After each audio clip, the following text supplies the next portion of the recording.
Pria itu hanya mendorong peti mati ke bar. Namun, dia dihentikan oleh polisi. Terutama ketika terlihat jelas bahwa itu adalah peti mati bekas. Lau Chai tidak sabar.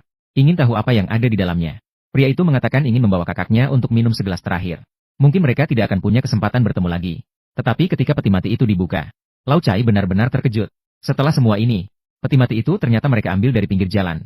Mereka hanya ingin mencoba apakah itu nyaman atau tidak. Lalu, pergi ke bar untuk minum segelas terakhir. Apa maksud dari semua ini? Ternyata kakaknya akan pindah keluar kota besok. Pikiran pun terasa bising. Benar-benar dibuat kagum dengan kedua orang unik ini. Tapi sebenarnya ini belum seberapa. Tak lama kemudian, dua petugas patroli jalan melihat. Seorang wanita menembaki sebuah mobil. Polisi, turunkan senjatamu. Ketika Lau Chai mengejar sampai ke tikungan.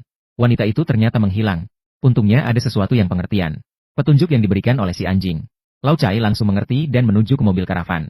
Ternyata tersangka memang bersembunyi di dalam. Namun, setelah wanita itu ditangkap, dia malah mengatakan bahwa pengemudi itu pantas mendapatkan hukumannya. Tapi yang aneh adalah, sopir itu sebelum wanita tersebut menembak, sudah meninggal setidaknya lebih dari 1 jam. Ahli forensik juga menemukan luka tusukan di punggung korban. Mungkin inilah alasan sebenarnya yang menyebabkan kematiannya.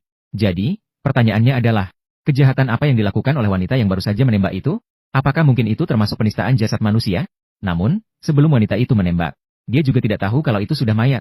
Karena itu, kepala polisi secara khusus meminta saran dari ahli hukum. Kesimpulan yang didapat adalah, jika dilihat secara serius, itu bisa dianggap sebagai pembunuhan tingkat 1. Tapi kalau dilihat ringan, hanya dianggap sebagai penembakan biasa. Entah dibawa ke pengadilan atau hanya dikenakan denda. Hukum itu memang benar-benar aneh ya. Tak lama kemudian polisi menginterogasi wanita itu. Ternyata korban yang meninggal adalah seorang dokter medis.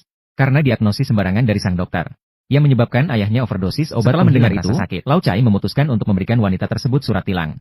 Hingga akhir, wanita itu merasa seperti sedang bermimpi. Akhirnya meninggal. Wanita itu mengatakan bahwa dokter hanya ingin mencari uang haram. Tidak peduli apa penyakitnya, dia selalu meresepkan obat penghilang rasa sakit. Dia juga pernah melaporkan hal ini ke pihak yang berwenang.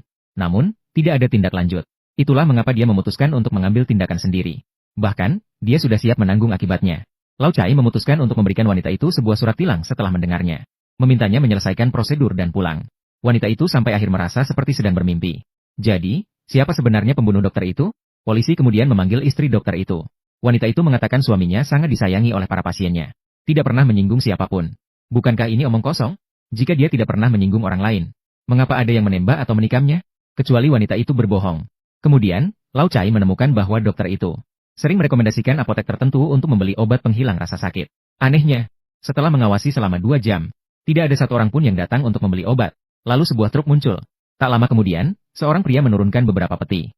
Kamu kesini untuk mengambil stok dari apotek, ya?